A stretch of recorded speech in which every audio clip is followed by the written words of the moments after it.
How indeed. It's an incredible, emotional, powerful story. But it's not just that it's a true story, although it is that. It's also that it takes the art, the craft of everybody on this stage to tell a story that will move this audience to their feet. I imagine some of you to tears as well. It's all right. Destin, I want to start with you. If you could just talk a little bit about what drew you to the true story, to Bryan's story, and how you decided to tell it in the way that you did, and to make it this emotional piece that it truly is. I got the book handed to me by our producer, Gil Netter, and I read it in a coffee shop, and I could not put it down.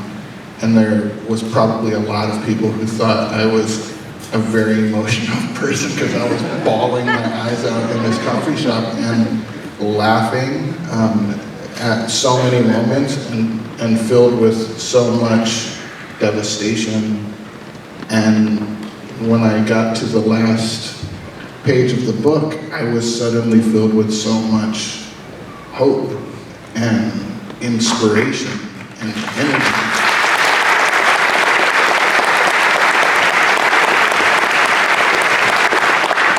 And the first time I met Bryan,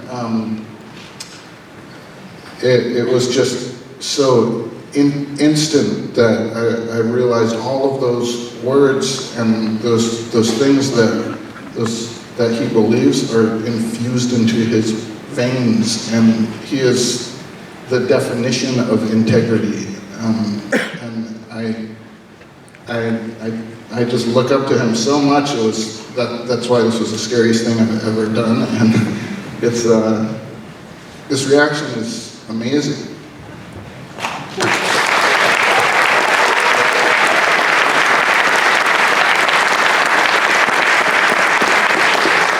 And Bryan, when you see what you lived through and the work that you've done up on the big screen with an audience, 1,000 people in the room with you, what goes through your mind? What's in your heart? Well, it's really emotional because all of these amazing, talented people gave not just performances, but they gave their hearts to the story. You know, it's the humanity, the dignity of people who've been thrown away that gets forgotten. It's what allows us to be abusive. It's what allows us to be unjust. It's what allows us to tolerate the things we shouldn't tolerate, and we won't change that until we begin to understand we're talking about human beings, we're talking about human dignity, we're talking about basic human rights, and all of these talented people make it a little easier to see what's at stake when we tolerate injustice, what we lose when we put up with inequality, what we suffer when we permit discrimination and bigotry to rule and shape our lives. We've been governed by fear and anger in too many places in the world, and we've got to fight against that. We've got to find ways to revive hope, to revive justice, to revive love for human beings. And we can't do it when we just throw people away. And I think it becomes easier when you get the full picture. And Michael's performance, and Brie's performance, and Jamie's performances, and Rafe's performance, and Tim's performances, and everybody's, O'Shea, everyone, Karen, make it a little bit easier for us to see what's at stake when we tolerate inequality and injustice. And for me, it's emotional because being in a space like that, and seeing people respond to it, get it, gives me a great deal of hope. I live and work in Alabama. I'm going back there where I'm still fighting for people who are wrongly convicted and condemned. But I fight with a little bit more.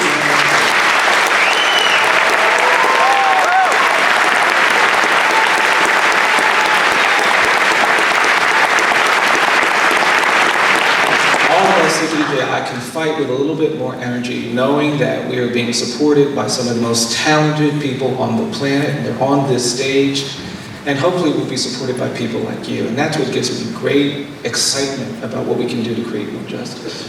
Thank you.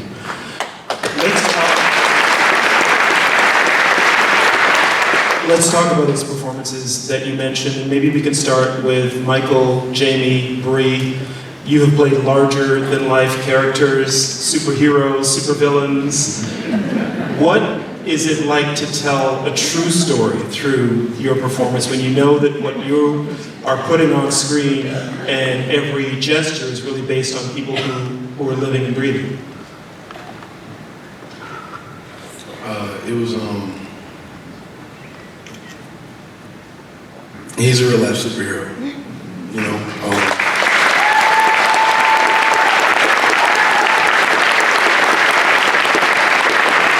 And for me, it was very intimidating. You know, at first, I think after I got a chance to really get to know him and his story and his work, it was, I felt like I had a great deal of pressure, you know, to get it right, you know. I know it was a group effort between all of us to make sure we paid attention to every detail, that we were as accurate as possible, that we embodied what Bryan represents, what EJI represents, what he's trying to do. And I felt honored, you know, to be able to carry that weight. I felt honored to be able to get up on this, you know, on set every day, to go to work every day and try, you know, try to make a difference, try to be a part of that change. And I know I had like-minded people, and I like hearts every day, you know, going to work. It was one of my most enjoyable experiences that I've had so far. And I get emotional thinking about it because I really truly believe that this is going to help, you know, help him, you know, fight the fight that he's been doing. And I'm just, you know, incredibly honored, kind of lost for words perfectly.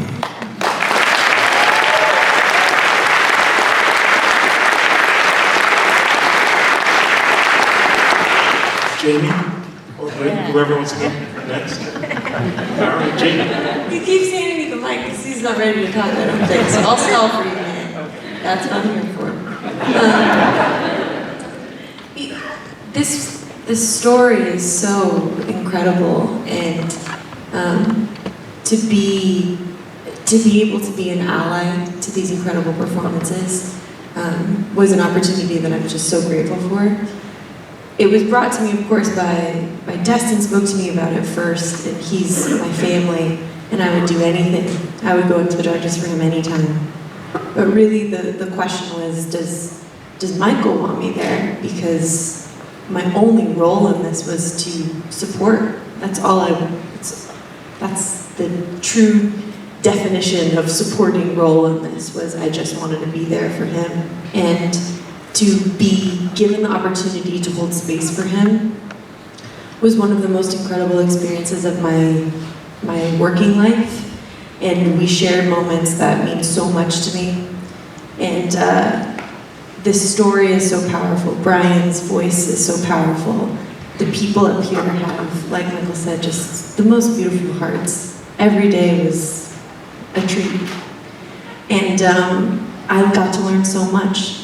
I got to learn how to be a better person, a better ally, a better advocate, not just by learning more about EVA, learning more about EJI, learning more about the folks that are on the ground doing this fight every day, but also from getting to know these people. And I want to give credit to Jamie as well for leading really important conversations that we were having when the cameras weren't rolling. And I felt so honored the entire time to be included in that, and for these people to feel safe being around me. And also to Destin for facilitating safe spaces. It was just a really, really wonderful experience for me personally, and it just fills my heart up to see that that came through. You all feel it too.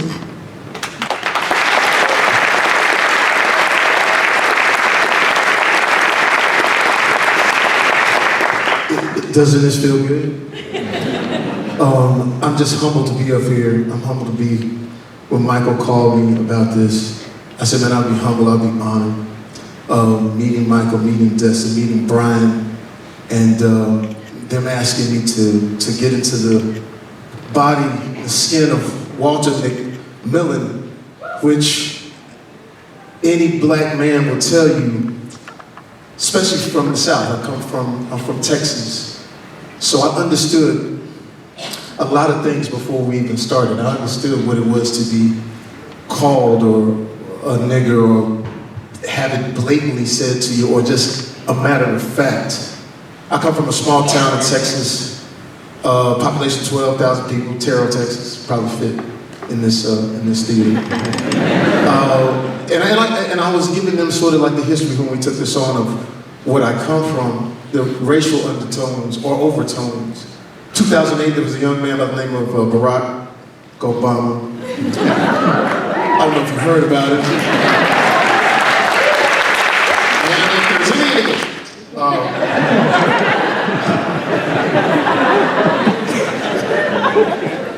I mean, how can you not hear about him? But in my town, Terrell, Texas, only 12,000 people. The newspaper is only 6 pages. So whether you voted for him or not, it's a keepsake, right? So everybody rushed to the newspaper to get the newspaper to see this incredible feat. He was not on the front of our newspaper. Sad, but true. When CNN came down to interview our newspaper, said, hey, listen, we run a newspaper, not a scrapbook.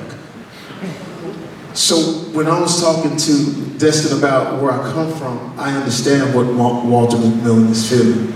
I understand what it is, even now today, if I'm driving in my nice car, my nice neighborhood, and I see that police officer, it still makes me feel like something could happen. Not to demonize all police officers, but I still feel that. In this movie, you watch Walter McMillan, who's, like I always said, I'm just born. I had no way to change how I was going to come out. I was born this way. So when you see somebody hate you for, or not like you because of the way you were born, that's a tough thing to do. And you know how rare it is to be born? I mean, like, you get a chance to live, and all of a sudden, you know what I'm saying? It's like, you finally get a chance to live it, and all of a sudden, it gets snatched away from you. And you've seen all of these beautiful performances up here, and I think that's what rings true, is that feeling of not knowing if hope is gonna come, and then someone like Bryan Stevenson, who's been so eloquent in this whole journey, to see it play out like we've seen it. It's hard not to cry. It's hard not to cheer, and it's just been, I mean, like I said, I've just been honored to be in this, and I hope this will change the narrative of how we see folks and how you see people. And Destin, I think you did a fantastic job with this, because we tell these stories a lot, but to get it right is really something. So be proud tonight, and thank you so much.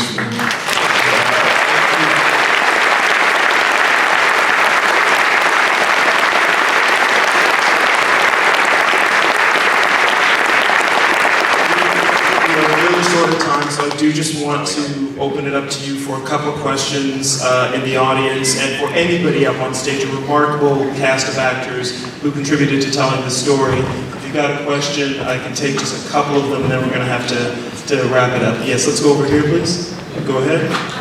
First, I think the movie is amazing, but I wanted to ask Bryan, especially, I mean, you're doing such amazing work down there in Alabama with the museum. Those of you that don't know,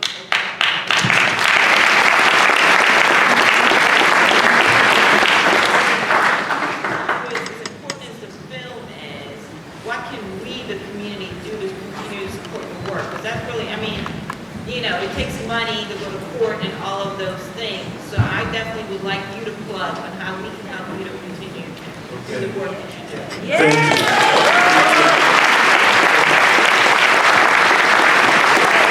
The question is about how can people support the ongoing work you're doing?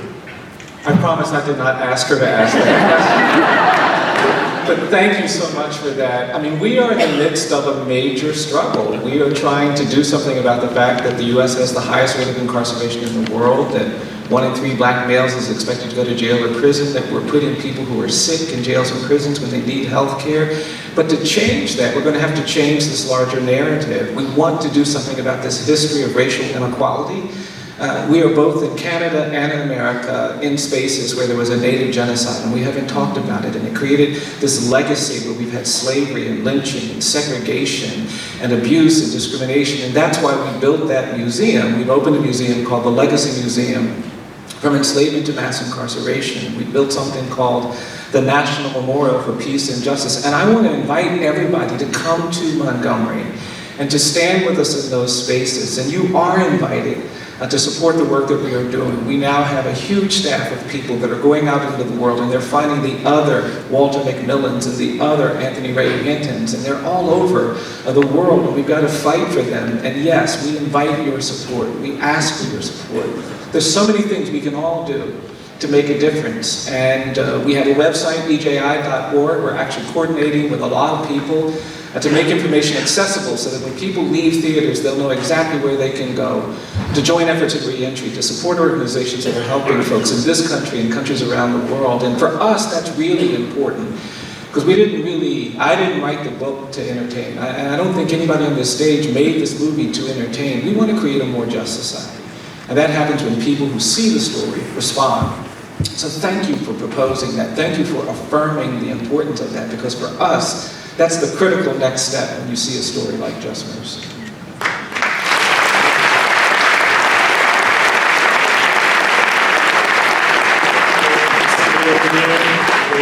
Go ahead. I'd like to say this movie has really touched my heart. But I have a question for anyone who can answer this question. As the woman said, we have to get the message across, but it's getting more difficult for our young kids to understand what is really going on.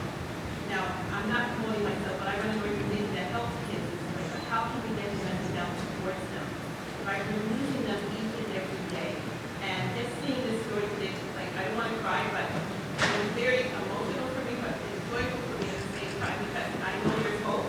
But we need to get the message out there. We're losing too much of our young people right now. And this boy alone, and this young man said, I'm sure when we read into that, said that he read that book beginning, and I have my book here, and I read the beginning, and I cried. But we need to get the message across. And I'm just trying to ask you, whether not we're doing it and not the rest or not, how can we, as people of the world, make a difference? Okay, the question is about how can we get the message out to young people. We're losing more of our young people. How can we engage them and get the message out? Well, I think it's when incredible, talented performers like this, who young people look up to, step into these kinds of roles, we open some doors. I want to tell you what happened when Jamie and Michael came to Alabama to prepare for the roles. They went to the sites. It was just preparatory work. It was about 99 degrees. And they were doing some work. And Michael drove by a school we have in Montgomery for young black kids, many of them marginalized, many of them disfavored. And a group of people have been working with young people in our community to inspire them. And Michael drove by and he saw all of these kids out in the middle of the day doing jumping jacks. And he stopped his driver, he told the driver to go back, and he went over to these young kids and just watched them erupt in joy. They'd never seen anything like that. It went viral, that video. That wasn't in the script, that wasn't part of the plan, but he inspired those young kids. And every time I talk to anybody from that school, they ask me, when is Just Mercy coming out? When is Michael B. Jordan coming back? When is Jimmy Foxx coming out? And the truth is that talented, incredible people like this have platforms that young people pay attention to. And they're using their talent and platform to send a message about what we need to do to change our justice system, the problems of inequality. And for me, that is so important. Those young kids will never forget what he did for them. Never. And they're now mobilized and energized to follow that. And we can all do that. You don't have to be Michael B. Jordan, although it helps when you're Michael B. Jordan to get some young people excited. But that's the kind of stuff that I've seen everybody do. And there are all kinds of folks on this stage that are doing their incredible work. But it's all about energizing a generation of people that come behind us to think differently about tolerating inequality. And I think we can do it. I've seen it happen. But it's with talented people like this doing what they do that I think we begin to create a new relationship to our young people. Thank you very much.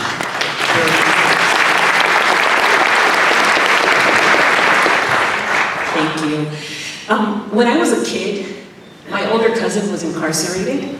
He is named after my father. My dad and his dad are brothers. And for 24 years, 8 months, I wouldn't receive phone calls, our family did, letters, keychains, but I never went to visit. After working on this film, And after learning more about Bryan Stevenson and his work, this work changed me. And when we rapped, since we've rapped, I've been twice. And I say that to say, this work forced me to realize that no one can do everything, although I feel like Bryan Stevenson is close. But everyone can do something. And it forced me to ask and answer the question, what is your something? What is your something? My something was showing up. It was being present. It was not easy. It was not convenient. In another state, it was not cheap. It was necessary, and it was my something. And so, first of all, I stand in gratitude to Mr. Stevenson and everyone on this stage.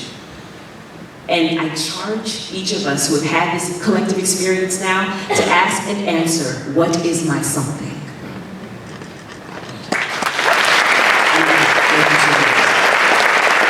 We're going to have to wrap it, unfortunately. We're out of time, but I want to just please ask you to join me in thanking Karen Hendrick, O'Shea Jackson, Tim